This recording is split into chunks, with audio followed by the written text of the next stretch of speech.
the one, the only, Benzion.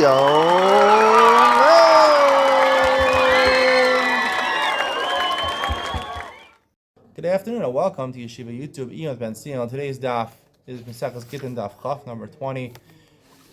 The Gemara deals with some of the famous halacha about Gittin, that if you write a get on Isurei Hana, it's kosher. You write it on something which is forbidden to get a benefit. Let's say Chametz on Pesach, Asur B'Hana. You write the get on that, on the piece of bread or something like that. You would write the get.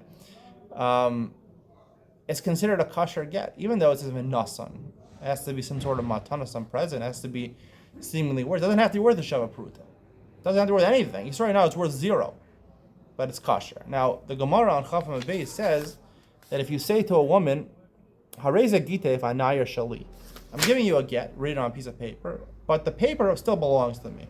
And he gives the paper with the writing to her. So now she's holding the paper with the writing, and it says the right things of a get. She's not Megoreshes. Why? She's not Megoreshes because she doesn't own the paper. So the paper is valueless, because at least it's valuable. It doesn't belong to her, right? But why is she not? Why don't we say it's like Isurei Hana also? Isurei Hana is not worth anything. It's like there's no paper over there. The answer is like this. There's two types of bailos, two types of ownership. There's shalo and bershuso. This is dealt with extensively in Masechtas Baba Kama, Baba Metzia. Shalo means the physical object is my possession. Bershuso means the value of the object belongs to me. Meaning I control that object. Value of something is whose controls it. That's bershuso. It's in my discretion. I control the value. These two things are often go together. When I have a Gemara, this belongs to me. It's both shalo and bershusi. It's worth money, right?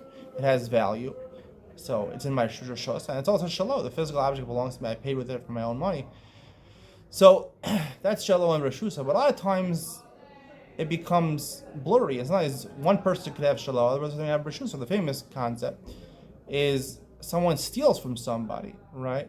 When you steal a possession from somebody, so both people can't be mocked this shit. In order to be mocked on the base of English, you need shalom and bershuso. And over there, right, the person who stole it doesn't belong, it's not shalom, but it is bershuso. He controls the object physically.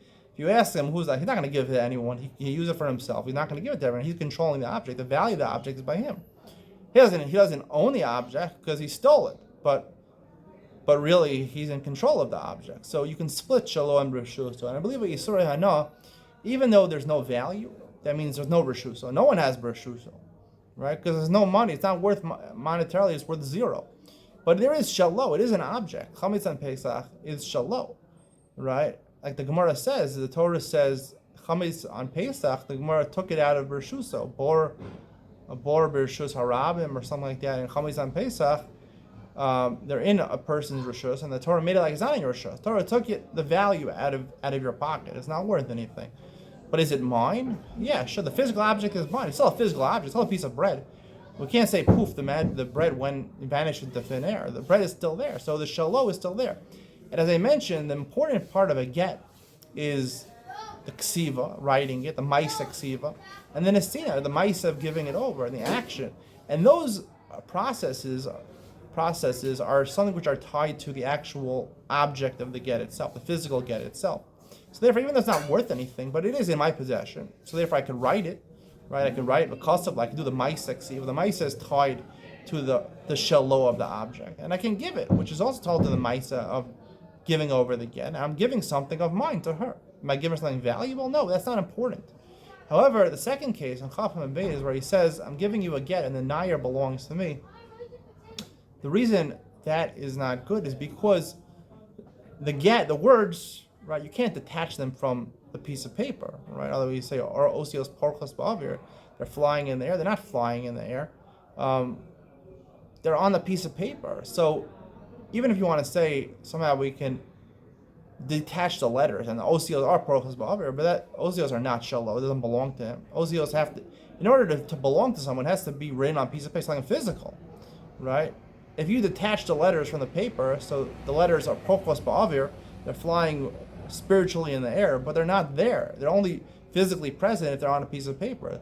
So if I take the physical paper and I say the physical paper still belongs to me, so not only have I not given her something bershusa, I have not even given something shalo. There's nothing physical I've given to her. Maybe I gave her something spiritually, Bershuso, but you have to do a Maisa of writing and a Maisa of giving something. V'nasan biyada, you have to give something physical in her hand. And without the Nair, there's nothing physical that you're giving her. And that's why it's possible. I believe that's the simple answer to this question. Hope you enjoyed today's share. See you in the next one.